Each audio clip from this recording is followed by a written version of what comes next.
awareness and enlighten the Liberian population about development efforts in the country today by the government, private sector, and our international partners.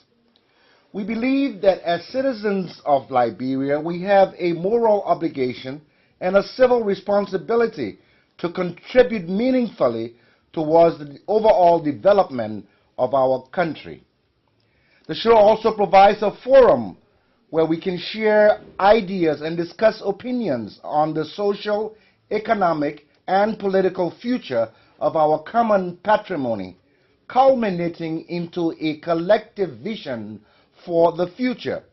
The theme of the Dave Garnett Show is A Vision for the Future. And today we are pleased to welcome Her Excellency Honorable Olubanke King Akerele, former Minister of Commerce and former Minister of Foreign Affairs of the Republic of Liberia. Welcome to the show, Madam. Thank you very much. It's a pleasure having you back on the show. Thank you. I know you were here before and we had a wonderful time, so let's keep that momentum going, because it's always a pleasure talking to you, especially with the sense of a passion that you have for your country, the patriotic spirit that you spread around, and it vibrates throughout this nation and throughout the land. Welcome again. Thank you very much. Our Honorable Minister, since she left government, has been active doing some writing. And she has written, I think, up to 4 books by now. The first of which was entitled Women's Leadership in Post-Conflict Liberia, My Journey, in which she told her story, her journey as a woman leader in our nation. Then the second book, Accelerating Africa's Integration and Micro-Regionalism, a case of Zambia. She didn't rest there. She continued on a third book, Growing Africa's Emergent Leadership, and now the fourth book, The Liberian Way, Breaking the Cycle, the Growing of Liberia Emergent Leadership. She has written these books and put things down so that generations unborn will come and read her story, read our story. It's best that we tell our story than to have someone else write for us and tell our story their way. So, Madam Minister, let's talk about, just briefly, the first book, Women's Leadership in Post-Conflict Liberia, My Journey. What inspired that? Thank you very much. But before I go into that, I think it is important for the audience to know a little bit of where I'm coming from. Definitely. I mean, everybody knows you now, but it's good that we can introduce you again. No. When I say where I'm coming from, I mean professionally. Okay, where you're coming from professionally. Your professional background. My professional background. Certainly. My background is Ministry of Planning and Economic Affairs. Okay, right. I was one of the first group of technicians at that ministry with people like Estoga McIntosh. Okay. With Robert Neal. David Neal. David Neal was my minister, as well as Minister of Sarah Bright. These are the people who groomed me professionally. Okay. And I pay tribute to them for what I am today. Wonderful. But our current former CBL governor and all. But secondly, from there, I also played a critical role in terms of what we have today called the National Social Security and Welfare Corporation. I was on the ground floor. Okay. I was on the ground floor for the establishment of that program. 5 years of my professional life, traveled all over the country when there were no roads. Okay. Okay, that's my professional background in Liberia. But then 25 years with the international system. Okay. Very, very important. With the UN. UNDP. Resident coordinator, representing the UN Secretary General in the field. Very good. UNIDO, the highest African, United Nations Industrial Development Organization, UNESCO, and what is called today UN Women, but UNIFEM.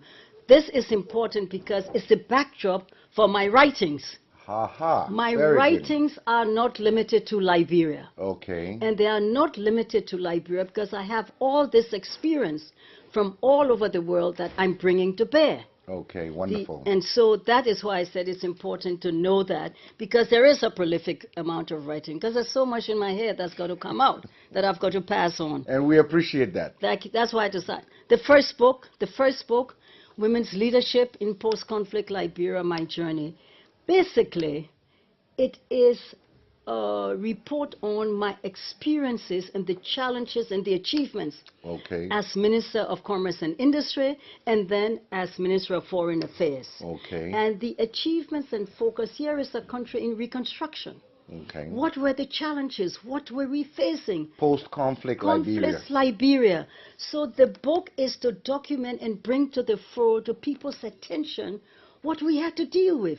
Many people forget today where Liberia was. I remember so well that the first challenge that I faced as Minister of Commerce and Industry was rice. It was rice that took us down the garden path. When Madam President empowered me with the ministry, when I took the oath of office, she said, mind the hungry seas and watch it. At that point in time, I may not have been as on top of it. But in no time, as I took over the ministry, there was the issue of rice. The issue of rice, the importers wanted to raise the price of rice. I said to Madam President, I'm sorry, Madam President, there is no way we can do this. We cannot afford it. Yes, but they didn't like the price of the thing, and we had to take action. And you had to take action in terms of protecting the wherewithal of our people. I just gave that as an example as to why I had to document the reality. Because the Liberians didn't understand. And that rice riot in 1979 really, always rings a bell. It can always cause a conflict or a problem if you don't control it. Yes. And that was the first challenge the regime faced. That was one. So you say, why did I document this? This was one of the main issues for people to understand. The other one is I took a strong position on Liberians in the economy, on preparing the next generation of entrepreneurs. And then there was the one with the Minister of Foreign Affairs. I had to document those challenges, those realities. Those challenges and realities, a situation of our embassies. We had to look into that. I fought for some financing for the embassies, improve the people, salary scales and all of that. Very, very difficult. And renovated some of the embassies overseas. Renovated some of the embassies, gave our people some priority, concern. And while I'm saying that, we're very, very pleased that we groomed what we call a new group of development diplomats. Wonderful. And development diplomacy became the order of the day. And here, I must take the opportunity to pay tribute to one of our ambassadors that we just lost. We just lost Carlton Capper. I have paid tribute to him in an upcoming book. But equally important, we've just lost Kona Blackett. And I want to put on record that it was Kona Blackett who made possible everything we have today on Kuwait. We have had the Prince, who was here the other day. He very kindly acknowledged the role of Kona Blackett. Yes, he did. It was Kona Blackett who made everything possible. We opened the embassy and so on. So that first book documented these achievements, and I want to pay tribute to our late ambassador in that capacity. And we appreciate and encourage you to continue your writings. Let's talk a little about the Accelerating Africa's Integration, a micro-regionalism approach, the case of Zambia. Just briefly on that. Okay, where is that coming from? I spent 4 months in Southeast Asia. When I was with the UNDP, I took a sabbatical. I spent 7 weeks in Malaysia, 3 weeks in Singapore, 3 weeks in Indonesia, and 2 weeks in Thailand and Philippines. The objective was to look at their experience. They're called the tiger countries. I went there and I sat in at the ASEAN Secretary, Association of Southeast Asian States. I looked at what all these people were doing, all these countries. How did they get to where they got?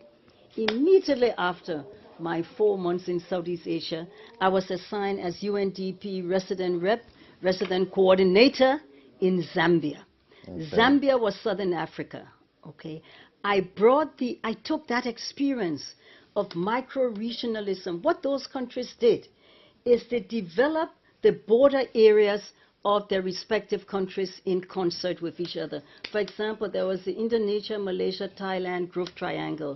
There was the Singapore, Malaysia Triangle, and IMT-DG, all of that. What that means is, what they did is they developed what is called the border areas of their countries together. Okay. So that by so doing, those parts of the nations that were further afield, further away from the capital, would not get developed, but they developed them in concert. Okay. I came to Zambia and I introduced the concept there. I brought a Ghanaian who'd work with me, Kojo Asiodu, and the book we did is a combination book. We are co-authors, Okay. Dr. Kojo Asiodu. It's really called the Zambia, Malawi, Mozambique Growth Triangle. Okay. It is not just Zambia. Okay. The Zambia, Malawi, Mozambique Growth Triangle, case point, the eastern part of Zambia has a closer link with Tet, Mozambique, and Malawi than Tet, Mozambique has with Maputo, than eastern Zambia has with the center of Lusaka. Okay. In short, you have people of the same ethnic group, cultural groups, and economic activities in those triangle, those border areas of the three countries. And improve the trade and commerce. Yes, so therefore what you do is you develop those border areas, right, which are far from the capitals. Okay. Today, Tet is moving. Tet is moving because of that plus other areas. That is what the concept is. I came back to Liberia and we introduced the concept as part of Mano River Union. Wonderful. UNDP supported it. We actually had a meeting here in Liberia in November 2010. The participants from the three countries of the border areas were here in Liberia. I was supposed to have chaired that meeting as Minister of Foreign Affairs, but that was when Madam President asked for her whole team to resign. So Okay. we resigned. Okay. But the fact is UNDP has sponsored the equivalent of a growth triangle along the line of Malaysia, Indonesia, Thailand, the tiger countries, along the lines of Zambia, Malawi, Mozambique. Very, very exciting project. Wonderful. And that brings to mind the situation with Liberia and Guinea, Zero Kori. It's all part of it. And the Ganta border, You've got it. You've got it. integrating that region so that the people from Zero Kori will come right to Liberia and trade and That's exactly what the Liberian equivalent of the Growth Triangle was about. UNDP sponsored it. Wonderful. That Wonderful. is exactly what it's about. Transferring development experience from Southeast Asia, Okay. Southern Africa, West Africa. All right. That's what it's about. And welcome back to the Dave Garnett Show. We're excited today to have an exclusive interview with Her Excellency Honorable Olubanke King Akerele, our former Minister of Commerce and our former Foreign Minister of the Republic of Liberia. Madam, it's always a pleasure talking with you. Let's continue. Tell me about this third book, Growing Africa's Emerging Leadership. Thank you. Now, that book actually brings to bear the larger experience that I've had within the international system with a focus on what I call the next generation of leadership. Okay. My passion and what I'm devoting the rest of my life to is this subject of Africa's emergent leadership. Emergent means those who may not be quite there yet, but they are our future leadership. I call it emergent.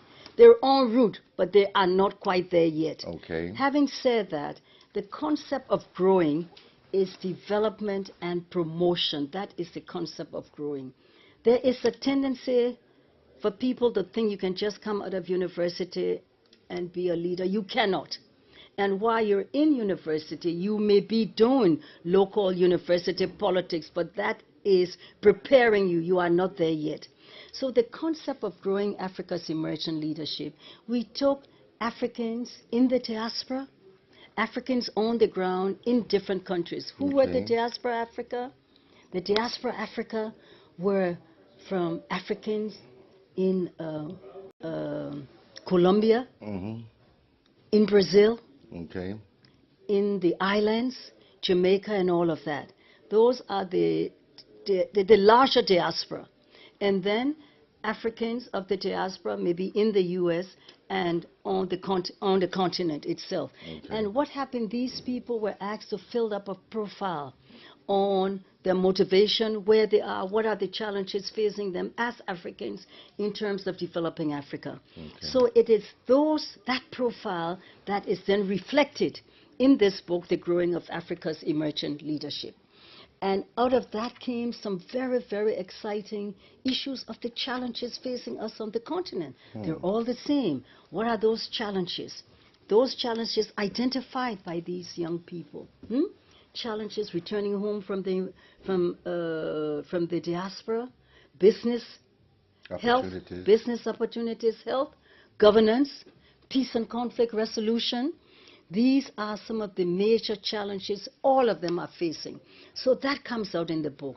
But another very exciting aspect of the book is that we identify many exciting things that are happening on the continent in different countries. Okay. And saying how indeed we can move this forward. Because where I'm headed is, I think we have to think about a 21st century Pan-Africanism. Okay. 21st century Pan-Africanism. The Pan-Africanism of the past brought us to independence, brought our countries and all of that. But we have lost that dynamism. And the marriage to democracy. You know, for a long time we've had leaders in Africa who refuse to give up power. They want to continue leading their country until they die, maybe become automatic leaders for life. I think that is changing too, because, you know, if you're going to practice democracy, and democracy says you're only entitled to 2 terms, why force the issue? Why go for a 3rd or 4th or a 5th term? You know, give someone else a chance who may have better ideas to move the country forward. I think marrying that with the democracy, if democracy is the model that we want to copy, would be part of this leadership, you know, phenomenon. Absolutely, absolutely. Good governance and all, and that's why it is critical to grow and develop leadership. Okay. So that all of these dimensions come to bear, and one realizes what is the substance of leadership. Leadership is not staying there till you die. Of course, we understand that there will be some of our very older, elderly politicians who can only see it that way, and because they're near the end, they're going to stay there. But at the same time, there's a cost. Look at what happened in Burkina Faso. Absolutely unnecessary. Burkina Faso, they had to run him out. Look at Gambia. Look at Gambia. We have to stop this. So this is why the issue of leadership. Yeah, but as I told you, Zimbabwe. I have nothing to say. That's another ball game. Okay. I am not going there. All right. I am not going there. That brings us to the 4th book, Madam Minister. The 4th book, The Liberian Way. Breaking the cycle, the growing of Liberia emergent leadership. Let's talk about this book. What inspired this? Okay. First of all, the growing of Africa's emergent leadership is meant to be domesticated in each country. Okay. So that the growing of Africa's emergent leadership, you see it in the map of Africa. Okay. Now, each country has to take their map. You see the Liberian one. Right. The Liberian map of Africa, of Liberia, and then you put the young professionals in it. Okay. Okay. Now, what inspired this again is the concern about what I call the future of the continent and the future of our country, Liberia. I am a passionate nationalist, very, very strong patriot, okay, and very concerned about what is the legacy of this, our generation, for the next. I am not talking about the president's legacy. Before you go any further, this book, I recall, was launched at the University of Liberia campus at the Ruth Morgenthau Reading Room at the Louis Arthur Grimes School of Law. I remember very well because I was an MC at this program. Absolutely. With the vice president being present and other dignitaries. But let's just talk briefly on Ruth Morgenthau. Yes, thank you very much. And this is very important. Ruth Morgenthau was my professor of political science with a focus on Africa at Brandeis University, where I did my undergraduate studies. In Massachusetts? In Massachusetts, yes, Okay. just outside Boston, Waltham, Massachusetts. Okay. Ruth Morgenthau is a prolific Africanist in terms of political science in French Africa. Okay. Okay. She was a mentor for me. And when she died a few years ago, her husband contacted me, the famous Morgenthau family. Okay, that's where she is coming from. Okay. Husband contacted me and said, look, my wife is dead. I have her extraordinary library, and I cannot think of anyone she would like to give it to than to you. At the time, I was Minister of Foreign Affairs. Okay. So I had two options. I said, do I give this library to the Minister of Foreign Affairs library or to the university? I decided to donate it to the university. Okay. I was able to get an extraordinary support from our then ambassador in Washington, D.C., Ambassador Charles Minor, Okay. to make arrangements with the Morgenthau family and others to try to ship these books to Liberia, and it was extraordinary, and I want to thank Ambassador Minor for this. I want to thank the University of Liberia David for Jala accepting. was then at Yes, the law he was school. at the law school, but Emmett Dennis and all of them, Okay. they received this concept very well, and they said, okay, we will be prepared to set up this. So we set up a reading room with all her things, and we basically dedicated that reading room in November when we launched the book at the same time. So David Jala and the current law school dean and Ambassador Minor. Yes, okay, the president of the university, all there. Okay. So we set up this reading room is there, and the Morgenthaus have promised and committed to provide some computers and whatnot for that. So it's as a tribute to her.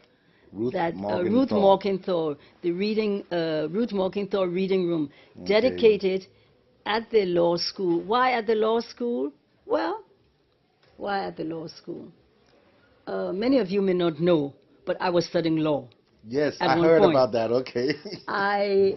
While I was at the Ministry of Planning and Economic Affairs, I did 2 years of the law school evening program. Okay. When I was assigned to the Social Security program, every time there was an issue and an accident in the international expert, he went into law. So I said, I've got to go study this.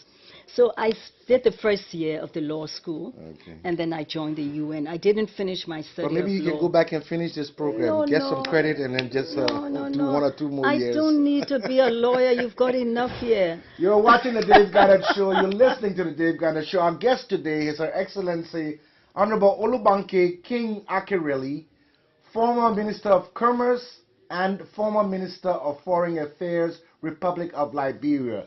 After we take our break, we'll come back and talk about her 5th book, The Liberian Way, Breaking the Cycle, the growing of Liberia emergent leadership, and we'll also talk about what she plans to do, the practical ways of moving forward. Don't go away, and please don't turn that dial. We'll be right back.